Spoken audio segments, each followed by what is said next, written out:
ముఖ్యమంత్రిగా ఉన్నారు. ఐఏఎస్లు, ఐపీఎస్ల ప్రమోషన్స్‌కి సంబంధించినటువంటి హెడ్ ఆయనే. కాబట్టి ఇప్పుడు ఆయన ఇన్‌ఫ్లూయెన్స్ చేస్తున్నారు. ఇప్పుడు ఆయన మీద కేసులన్నీ ఎత్తివేయడానికి కారణం ఏంటి అంటే, ఆయన సీఎం కావడం, ఆయన చేతిలోనే అధికారం ఉండడం, ఆ ఐఏఎస్లు, ఐపీఎస్ల రివ్యూ అధికారం ఈయన చేతిలోనే ఉండటం వల్ల ఏసీబీ కేసులను విత్‌డ్రా చేసుకుంటున్నారు. కాబట్టి ఆయన బెయిల్‌నే రద్దు చేయాలంటూ హైకోర్టులో జడశ్రవణ్ కుమార్ గారు వాదిస్తున్నారు. కానీ కేసు నిలబడదు నాకు తెలిసినంత వరకు. ఎందుకయ్యా అంటే, జగన్మోహన్ రెడ్డి టైంలో జగన్ బెయిల్ రద్దు చేయాలంటూ ఇలాగే రఘురామ కృష్ణరాజు పిటిషన్ వేసింది. బెయిల్ రద్దు చేయాలని, లేకపోతే బాధ్యత నేను ఆయనకి సంబంధించినటువంటిది సీఎంగా పనికిరాడని కూడా అప్పుడు కేసులు వేశారు. ఎందుకని?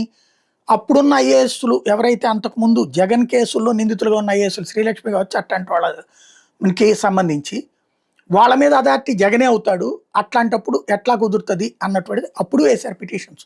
రఘురామకృష్ణరాజు ఎవరు పేరే గుర్తులేదు, కానీ నాకు పిటిషన్ వేసింది అయితే గుర్తుంది. కానీ కోర్టు తోసిపుచ్చింది, జగన్ ఏమి సీఎంగాను దించలేదు, లేదా ఆయన బెయిలు రద్దు చేయలేదు. ఇప్పుడు ఇది కూడా జరగదు. ఇది చంద్రబాబు గారి కోసమే జరుగుతుంది అనేది అమాయకత్వం. ఓసారి జైలుకి వెళ్ళిన తర్వాత, ఇప్పుడు జగన్మోహన్ రెడ్డి 16 నెలలు జైల్లో చెప్పతూ కూడుతున్నాడు కాబట్టి అతను నేరస్తుడని టీడీపీ వాళ్ళు భావిస్తారు. మరి 55 రోజులు చంద్రబాబు జైల్లో ఉన్నాడు కాబట్టి ఆయన తప్పు చేశాడని చెప్పి వైసీపీ వాళ్ళు భావిస్తారు. కానీ జగన్ తప్పు చేయలేదని వైసీపీ వాళ్ళు భావిస్తారు, చంద్రబాబు తప్పు చేయలేదని తెలుగుదేశం వాళ్ళు భావిస్తారు. ఇద్దరూ తప్పులు చేశారు, కానీ మాకెందుకు వచ్చిందయ్యా, మా వరకు మంచి జరగనియండి అని కోరుకుంటున్నారు జనం. కాబట్టి ఇవన్నీ కూడా రాజకీయ చర్చలకే తావిస్తున్నాయి, న్యాయస్థానాలలో వేస్తున్న పిటిషన్లు, వ్యవహారాలు.